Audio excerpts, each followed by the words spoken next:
Hello friends, આજે આપણે શબ્દ સમૂહ જોવાના છે. દેવતાની ચિંગારી તણખો, સાડીના છેડાનો ભાગ પાલવ, વાંસની છીછરી ટોપલી છાબડી, ઝાડનો મૂળની ઉપરનો જાડો ભાગ થડ, મોટા શરીરવાળું મહાકાય, ડગે નહીં એવું અડગ, ખબર ન હોય તે અજાણ, રેશમના કીડાનું ઘર કોશેટો, જાડી ધારમાં જોરથી પડતો વરસાદ મુશળધાર, એકબીજાને મદદ કરવું તે સહકાર, ગુરુને અપાતી દીક્ષા ગુરુદક્ષિણા. દિશા ઓળખવાની સમજ દિશા જ્ઞાન,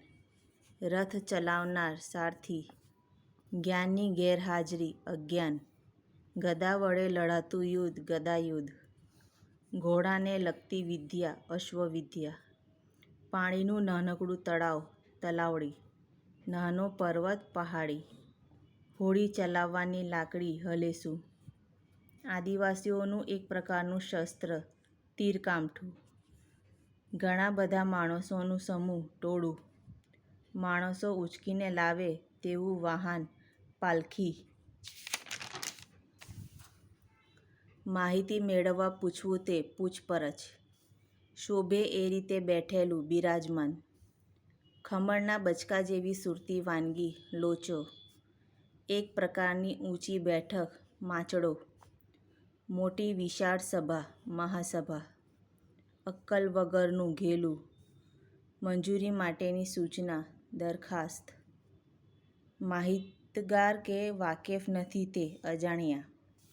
ગમ્મત ખોરાક કે શોખ ખાતર પશુ પંખીઓને મારવા તે શિકાર,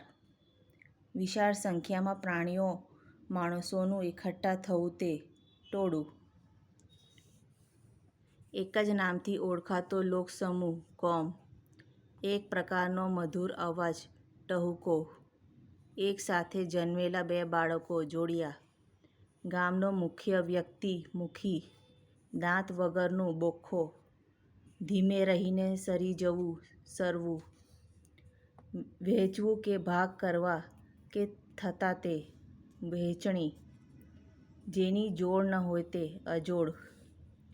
ઝીણી ધારવાળું તીણું, મોટો થાળ કથરોટ, કદર કરી જાણે તેવું કદરદાન, પહાડની મોટી બખોલ ગુફા, પીઠ પાછળ કરેલી નિંદા ચુગલી, ઘર આગળની ખુલ્લી જગ્યા ચોક, જાત્રા કરવા જનાર જાત્રાળુ, કિંમતી સામાન રાખવાની લોખંડની મોટી પેટી તિજોરી, રાજાનો લેખિત હુકમ પરવાનો, પેટનો ફૂલેલો ભાગ ફાંદ, ખેતર કે ગામની હદ સીમ.